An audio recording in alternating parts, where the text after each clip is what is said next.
देहरादून हिमाचल मार्ग पर स्थित टॉन्स नदी पुल की अप्रोच रोड की मरम्मत को लेकर अब सियासत तेज हो गई है। प्रदेश कांग्रेस के उपाध्यक्ष एवं कोषाध्यक्ष आर्येंद्र शर्मा ने मरम्मत कार्य में कथित तकनीकी अनियमितताओं का आरोप लगाते हुए स्वतंत्र जांच की मांग की है। उनका कहना है कि बाढ़ और नदी कटाव से क्षतिग्रस्त सड़क की मरम्मत केवल मिट्टी भरकर नहीं की जा सकती। उन्होंने आरोप लगाया कि NHAI, MORTH और IRC के निर्धारित तकनीकी मानकों का पूरी तरह पालन नहीं किया गया। आर्येंद्र शर्मा के अनुसार ऐसे कार्यों में तकनीकी निरीक्षण, एम्बैंकमेंट का पुनर्निर्माण, परत दर परत कंपैक्शन, स्लोप प्रोटेक्शन, मजबूत ड्रेनेज सिस्टम और गुणवत्ता परीक्षण अनिवार्य होते हैं। उनका कहना है कि यदि इन मानकों की अनदेखी हुई है तो भविष्य में सड़क धंसने, दोबारा कटाव और गंभीर हादसों का खतरा बढ़ सकता है। कांग्रेस नेता ने पूरे मामले की जांच इंडिपेंडेंट टेक्निकल एक्सपर्ट कमेटी से कराने और जॉइंट इंस्पेक्शन रिपोर्ट सार्वजनिक करने की मांग की है। साथ ही उन्होंने दोषी अधिकारियों और संबंधित एजेंसी के खिलाफ कार्रवाई तथा देहरादून हिमाचल मार्ग पर यात्रियों की सुरक्षा सुनिश्चित करने की अपील भी की है। सभी इलेक्ट्रॉनिक मीडिया, प्रिंट मीडिया के पत्रकार बंधुओं का मैं स्वागत करता हूं। इस प्रेस वार्ता का मुख्य उद्देश्य जो कल ये नंदा की चौकी का पुल क्षतिग्रस्त हुआ था, उसके बाद सरकार ने ये दावा किया कि वो 12 घंटे में ही उसको दोबारा से जो है चालू कर दिया गया है। मेरे साथियों, ये सरकार प्रचार में मजबूत है, लेकिन जमीन पर पुल और सड़क जो है वो सुरक्षित नहीं है। इसमें किसी की जान माल नहीं गई, ये गनीमत रही। सुरक्षा की दृष्टि से जो सुरक्षा के मानक होते हैं, ये पुल कोई भी अगर क्षतिग्रस्त होता है तो उसके लिए बाकायदा एक स्टैंडर्ड ऑपरेशन प्रोसीजर होता है। ये इंडियन रोड कांग्रेस और ministry of road and national highway की एक पूरी गाइडलाइन बनी हुई है, मानक है उसके, कि दोबारा उस पुल को कैसे खोला जाए।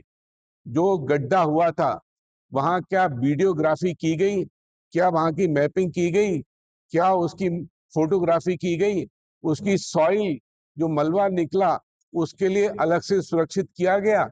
वो सुरक्षित करने के बाद, सॉइल टेस्टिंग के बाद, क्योंकि पुल के कई हिस्से होते हैं, उसमें एमिटमेंट और पियर्स, उस पुल की कितनी क्षति हुई है उसके लिए बाकायदा एक टेक्निकल इंडिपेंडेंट कमेटी गठित होनी चाहिए, जो IRC के मानक है कि 3 दिन के अंदर कि क्या उसमें कितना कटाव हो रहा है, उसकी जो डीप वॉल है, जो विंग वॉल है, उनको कोई खतरा तो नहीं है, मुख्य पुल को क्या खतरा हुआ है, उसकी सुरक्षा की दृष्टि से बहुत सारे मानक बने हुए हैं।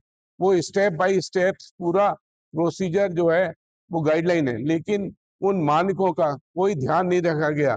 और किन विशेषज्ञों ने उसकी जांच की है, कौन समिति में वो लोग थे, कोई रिपोर्ट केवल 12 घंटे में रिपोर्ट नहीं आ सकती है, उसका पूरा टाइमिंग दिया हुआ है कि ठीक होने के बाद विशेषज्ञों की जो रिपोर्ट होगी निरीक्षण की, उसके 3 दिन बाद या 48 घंटे बाद उसमें हल्के वाहन चलाए जाएंगे।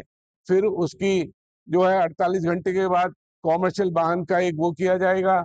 उसके बाद बाकायदा पूरी जो ब्रिज डेक है उसको तो कोई खतरा नहीं हुआ है, जो एमिटमेंट वॉल है, जो जिस पर पूरा पुल टिका होता है, जिसके सहारे अप्रोच रोड है, वो कहीं एमिटमेंट जो है उसको तो उसमें कितनी दरार आई है, वो मट्टी की सॉइल टेस्टिंग की क्या हालत है, अंदर जहां से पानी आ रहा था नदी का, उसमें 24 घंटे उस पानी का भाव किधर है, स्कॉर जिसको कहते हैं कटाव।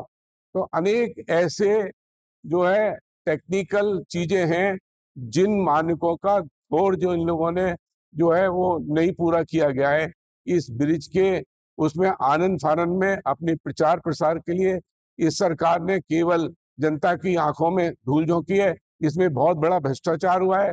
16 करोड़ का पुल अगर जांच की जाएगी तो उसमें ठेकेदार है, उसको गिरफ्तार करके जेल भेजा जाए और इसमें स्थानीय जो भी लोग दोषी हैं उनके खिलाफ सख्त से सख्त कार्रवाई की हमने कल भी मांग की थी।